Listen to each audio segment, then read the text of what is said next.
All right, ladies and gentlemen, welcome to round number 7 of Pro Play Tour Philadelphia. So for this match, we have a Pendulum Magician player once again, but it's actually the second place finisher of Pro Play Tour Richmond. You guys may remember Brandon. I had the deck profile up on my channel, and this man with Pendulum is crazy, but we have him going up against the deck.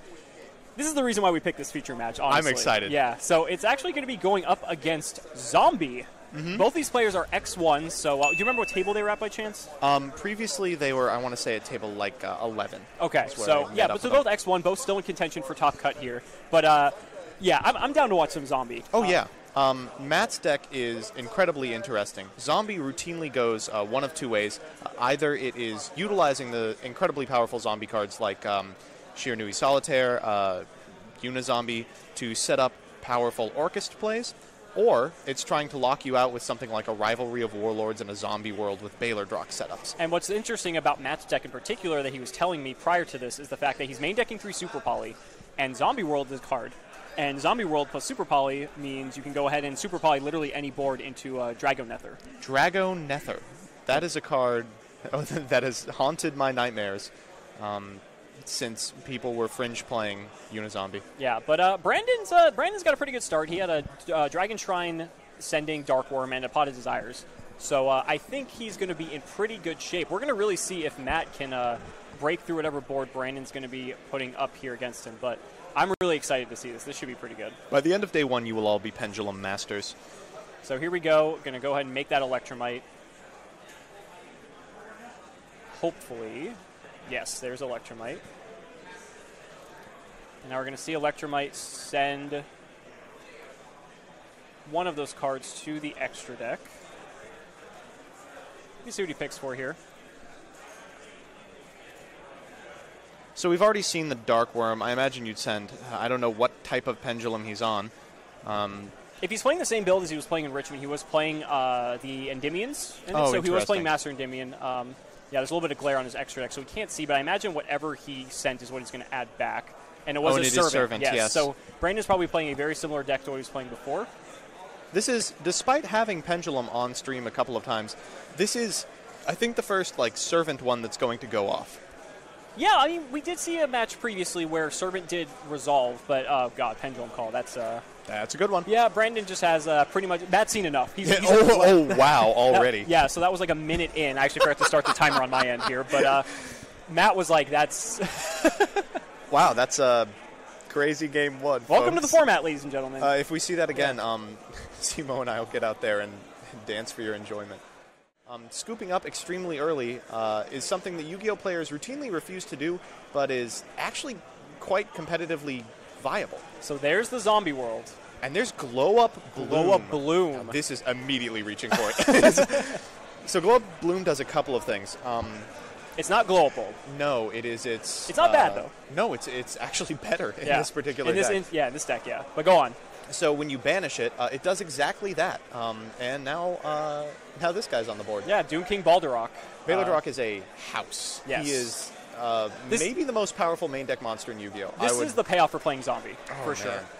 And importantly, if you have a field spell in a field spell zone, does not have to be yours. In the standby phase, he's reborn. So he's free link material on the turn that you special summon it. So Vampire Sucker is going to set one and pass. So then in standby, of course, this Baylor Drock is going to come back, and then that's going to trigger Vampire Sucker. Which allows him to draw a card. Ooh, infinite impermanence on this copy of Baylor Drock. That's no, I think it's actually on the Sucker. Oh, the Sucker? Yes. Ooh, I don't know about that. That's really interesting. Yeah, because, I mean, well, granted, it's not like Pendulum can't play through a negation, but it's interesting that Brandon opted to not allow Sucker to get him the draw.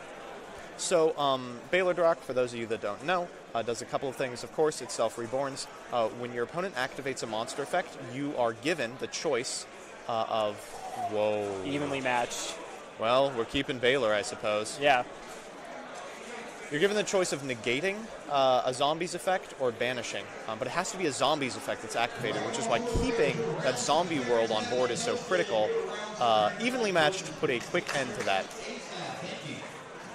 Wow, this is devastating. Evenly matched.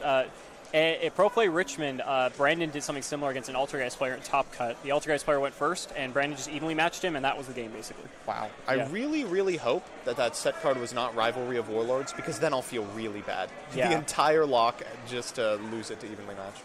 And Ballard's Rock resurrects itself if you have a field spell. Yeah, if either player Has a field spell. There is a field spell on the field. Does not have to be No. Zombie World. So Spell Power Mastery grabbed the, I believe you grabbed Servant, and now we see Gate Zero and Master Endymion. He's going to pen summon for Dark Room. Or maybe he got the Master, actually. This is odd. Theoretically, if Matt survives, Baylor can pop off the next turn. Because you'll be activating zombie effects, which permits you to banish things. Right. But I don't know how likely that is. Now, this is just, if Brandon can just get his Guard Triton combo here, this might just seal it up really quick. Brandon's going to use Electromite, destroy the Master Endymion, get back the Chronograph. He's going to draw. He could trigger Chronograph immediately here now if he wishes. Is that another evenly matched, Drew? It looked purple. What else would he be playing that's purple? Reboot? I don't know.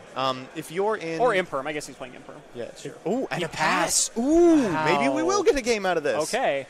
So if you're in Brandon's position, what are you boarding for? You expected some sort of trap-heavy deck, and to find zombies, you've got to be a little thrown off guard. Yeah, I mean, Evenly still did a pretty decent job of cleaning things up here, but, I mean... Did all right, yeah. When you're going blind, I feel like Evenly's a pretty safe pick. So the best thing he could normal here would be like a Unizombie.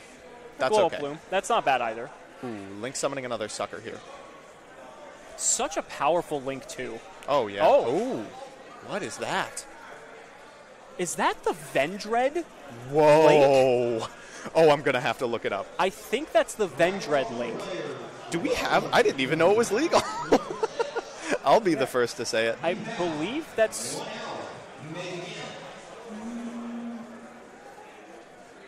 Okay. Yeah, I am... You getting that pulled up here for us? Oh, I'm hurrying. A Vendread Savior. That is what it is. Okay, so he's going to... 2 zombies. Okay. Card becomes Revendread Slayer while on the field. You can only use each of the following effects once per turn. While you're reading it, what's its attack, by the way? Because he just attacked into Electrum. 16. Okay, 16. Oh, so he's attacking into... He's taking damage for himself. Oh, no. It's got effects. Okay. So it's got 2 effects. The first is you can target a Vendread card in your graveyard, add it to your hand. Never going to happen. And second, during damage calculation, if this battles an opponent's monster, you can send a zombie monster from your deck to the graveyard. That opponent's monster loses attack equal to the level of the monster sent to the graveyard until the end of the turn. Oh, okay. So we'll what? Send Necro World Banshee? Oh, and it looks like that's what happened. Yep. Wow. So that's a level 4 monster. Electromite goes down to, what, 1,000, and he takes 600? It goes down to 14. Electromite's 18. So he takes 200. Yes. I'm very good at that. And so now Banshee is going to activate from the graveyard. Oh, I love this. And now he gets there's to get, Baylor Draw. Yep, he gets Suddenly to get that we're back in the game. Yeah. I love this. Both these players are 6-1 right now. Or excuse me, 5-1. Sorry, this is round 7. It's 5-1. Yeah, that second evenly matched looks really bad right now. That 0 in the zone. Brandon just reading that Avenged Savior, which, granted, I feel like that's justified. I mean, we just did it.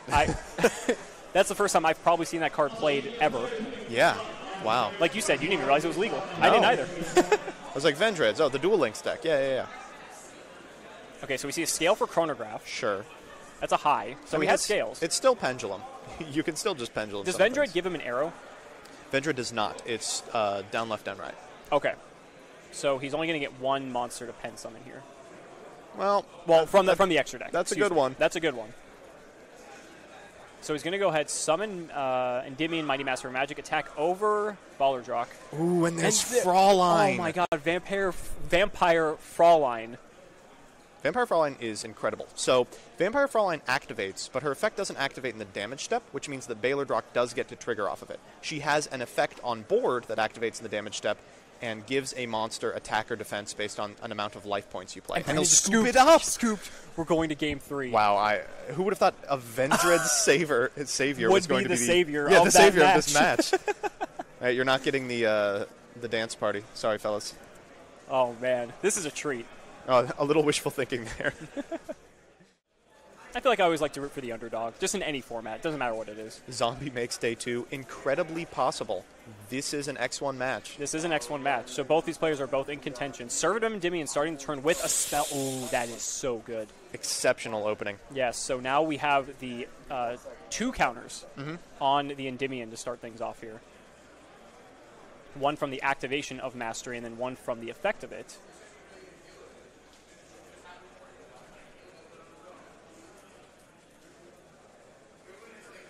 So Brandon thinking what he wants to grab here. A second servant. Servant. Interesting. That is interesting. At the very least, telegraphs he has a good scale. Yep. And chronograph's a good one. It's a pretty sweet one. That's going to put him to 3. And that's going to make a time gazer. Yep. So that's 1 monster for free. He can then servant at whatever point he wants. Get that master out of his deck. I don't know. I don't feel like you would. I don't think you would link away your Endymion that has a counter on it. Yeah, you could. Could.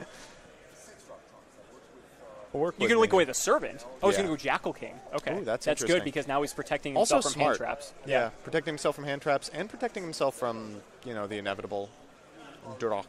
But you know what card it doesn't stop from? What? Super Poly. I don't know if Matt has it, but just saying. You just got to believe. It's got to believe.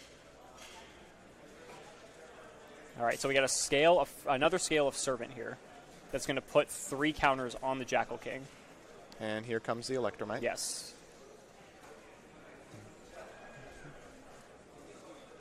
Okay, so Electromite comes down. He's going to get to send. He could go for Dark Worm here to start facilitating his combo. We haven't seen any Guard Dragon plays again. No. I know he's playing them, though. 100%. This really showcases the power of Pendulum. Sometimes just making a bunch of guys is good enough. And just like each individual card in Pendulum is just so good on its own. But then combined... Oh, Twitch chat. He's playing around Nibiru before it's even out. We've Next actually level. given Matt advanced copies of Nibiru. Just to test it for this very match. Counting summons in his head right Yes. now. We're on, what, 12? We'd be at 1, 2... 1 was simultaneous, so we're at 3 currently? Ooh, it could happen. The Pendulum summon could be the Well, it one. wouldn't be happening because Jackal King's out. So Electromite popped the scale, I believe? Oh, now it's going to pop. Okay. Yeah. So he's going to pop that Servant. So he added back his own copy of Servant. He's going to replace Servant just to give that Jackal King some more counters. Maybe he wants the low scale there. And there's a huge pinch Jackal call. King.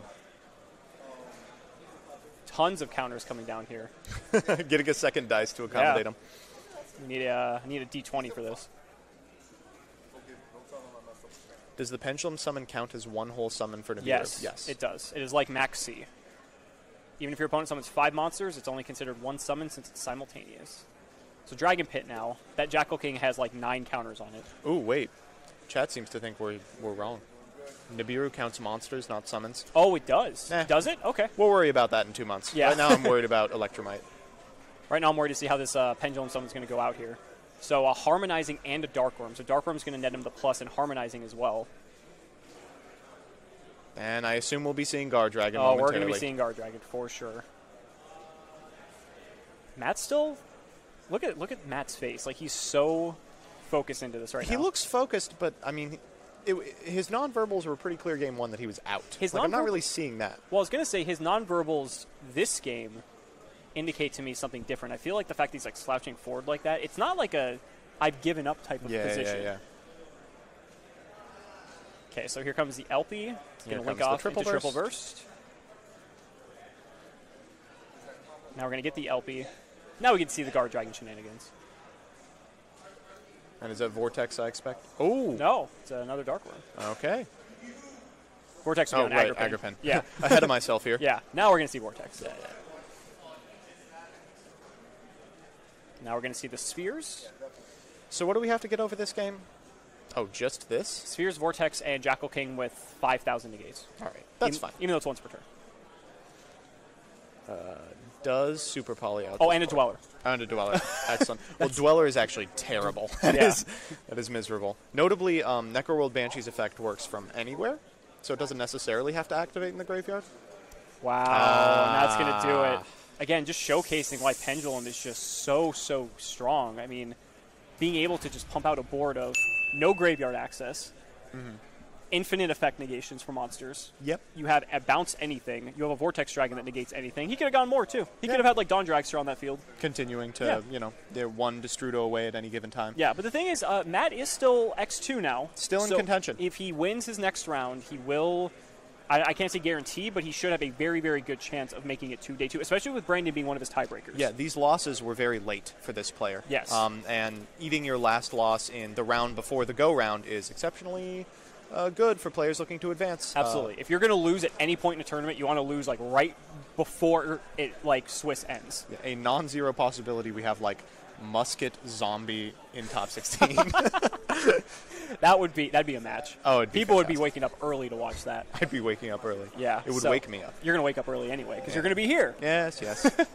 So anyway, guys, that's going to do it for round 7. We have 23 minutes or so still left in the round, so it's going to be a bit of a long break this time, but it's nice. You know, if you're here on the East Coast, go grab some dinner. You got some time. We'll be back with round 8. What are we going to do for round 8? Do you want to get like a bubble match? I really Maybe? do want. Because I feel like really do want a bubble I feel like match. the added pressure just makes it all the better to watch. Seeing a couple of X1s happy that they're both going to make it, no. I want to see someone's dreams get crushed. Don't go anywhere, guys.